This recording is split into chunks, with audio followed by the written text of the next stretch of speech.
If your son or daughter has recently returned from deployment overseas, do you think he or she has also earned the right to drink a beer?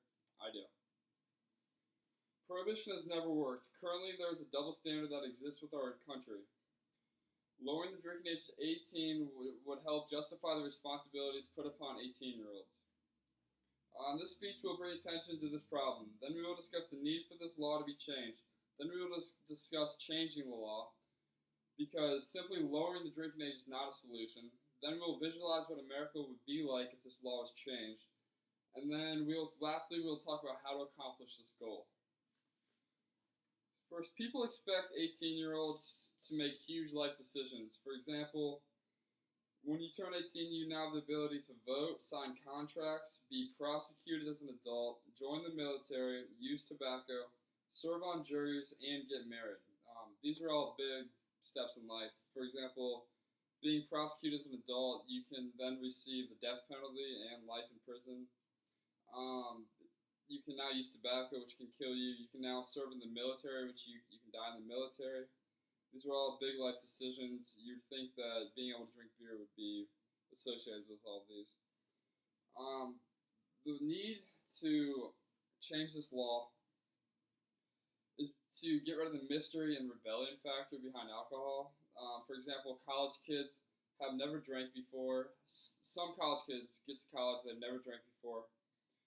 And there's this mystery behind alcohol. You have to experiment with it to see what happens. And then there's also this rebellion factor that your parents have never let you drink, so you're going to go crazy and you're going to drink as much as you want. And I really think that lowering the drinking age to 18 could get rid of some of this. It'll never fully be gone because parents will never, not all parents will fully allow their kids to drink, but this could help.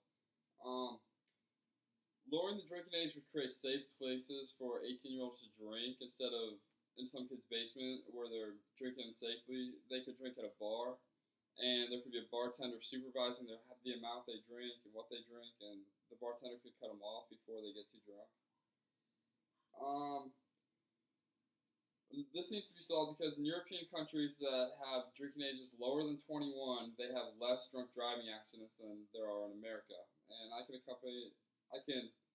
attribute this to drinkingage.procon.org, and this was written by multiple authors. Lastly, lowering the drinking age to 18 could help cut down on fake IDs. And fake IDs are a big problem because kids that normally wouldn't break the law are starting to use fake IDs so that they can drink. Well, they can get into bars when they're 18 and they don't understand why they can't drink, so they get fake IDs. And this is a big problem because we don't want anyone to have multiple identification. It creates problems, and it's just an insult to the government and the legal system. And we also don't want people to have fake IDs because it creates problems for bartenders. They're then acting as police, and they're in charge of finding out if your ID is real or fake, when really they should just be running their business.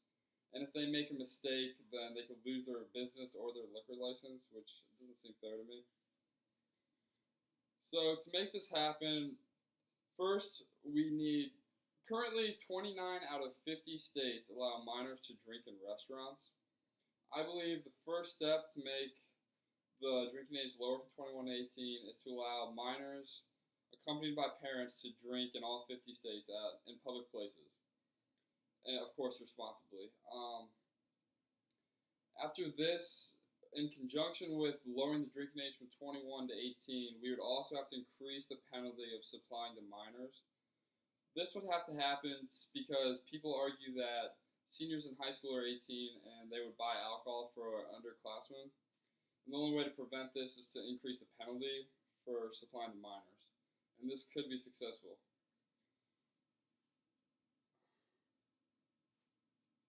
So, imagine a world where a group of 18-year-olds goes to the voting polls for the very first time, they cast their first vote, and then they go to the bar and have a beer.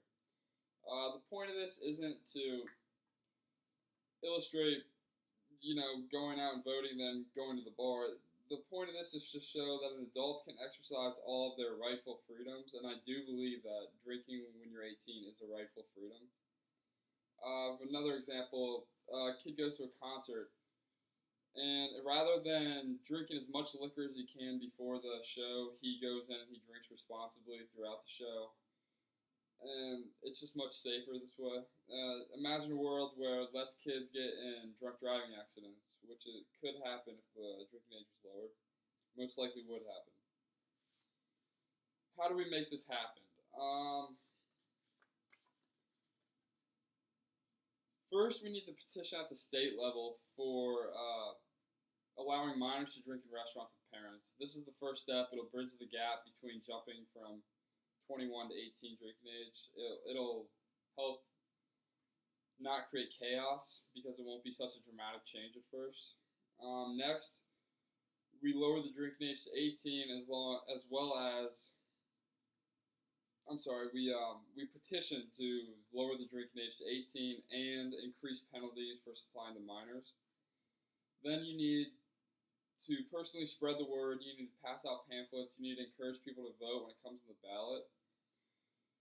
And lastly, when the issue comes to vote, you have to cast your vote yourself. And people stress this all the time, but casting your vote really is important. It's the only way to see the changes that you want. In conclusion, I really believe prohibition has never worked and never will work. In this speech, we first brought attention to the problem of the drinking age in America. Then we discussed the need for this law to be changed. Then we discussed changing the law, but also changing other laws involved with the drinking age. Then we visualized what America could be like if we did change the law. And then we talked about how to accomplish this goal. I truly believe changing this drinking age law would get rid of some of the hypocrisy in America and could make America a better and safer place, especially for youth.